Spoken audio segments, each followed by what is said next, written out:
एक तरफ संविधान हमें आर्टिकल 25 के तहत धर्म की आज़ादी देता है, वहीं दूसरी तरफ 25 दिसंबर को जब क्रिश्चियन कम्युनिटी के लोग क्रिसमस डे मनाते हैं तो कुछ हिंदुत्ववादी संगठन उसका विरोध करते हैं, चर्च के सामने नारेबाजी करते हैं, मॉल्स में तोड़फोड़ करते हैं।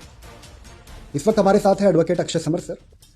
तो सर, आप एक एडवोकेट है, सबसे पहले तो जानना चाहेंगे 25 दिसंबर को जो कुछ भी ये देश का माहौल ख़राब करने की कोशिश की गई, क्रिसमस डे मनाने का विरोध किया गया, क्या कहेंगे इसके बारे में? और संविधान का जो आर्टिकल 25 है उसके बारे में भी बताएं। संविधान के को तो ये लोग पूरी तरह से मानना ही बंद कर दिया है। जिस तरीके से आरएसएस, बीजेपी, विश्व हिंदू परिषद और बजरंग दल और इनके जो अलाइड, जो इनके जो साथी संगठन है, एक सोची समझी साजिश के तहत ये लोग एक तरीके से पहले हिंदू मुस्लिम, अब हिंदू क्रिश्चियन, कई और मामलों में अलग अलग धर्मों के ऊपर, जातियों के ऊपर आघात करते आ रहे हैं।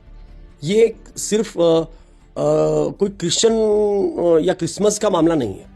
ये छोटी बात होगी अगर हम इसको क्रिसमस तक ही सीमित रखेंगे, क्योंकि आप देखिए ये शुरुआत से चलते आ रहा है। और इसकी ये शुरू कहाँ से हुआ? ये शुरू हुआ आडवाणी के दौर से। आडवाणी ने जो रथ यात्रा निकाली 1990 में उसके बाद में 1992 में जो बाबरी मस्जिद डिमोलिशन हुआ, जो रथ यात्रा निकाली, वो जो रूट जो था, वो रूट पे पूरे दंगे हुए 1800, और जो बाबरी मस्जिद का डिमोलिशन हुआ तो उसमें 1800, तब तक 1800 लोगों की जाने गई। ये एक तरीके से सत्ता पाने का षड्यंत्र था। इनको ऐसा कुछ करना था जिससे मेजॉरिटी जो है कम्युनिटी, हिंदू कम्युनिटी, इनकी तरफ आकर्षित हो जाए। अब क्या कर रहे हैं ये लोग? अलग अलग तरीके अपना रहे हैं, क्योंकि ये जो बातें करते थे पहले कि हम सत्ता में आने के बाद में ये करेंगे वो करेंगे, इन्होंने जो बातें किए थे वो कुछ भी नहीं कर पाए। तो अब इनको किसी न किसी तरीके से हिंदुत्व को, या इनका जो हिंदुत्व का एजेंडा है उसको जिंदा रखना है।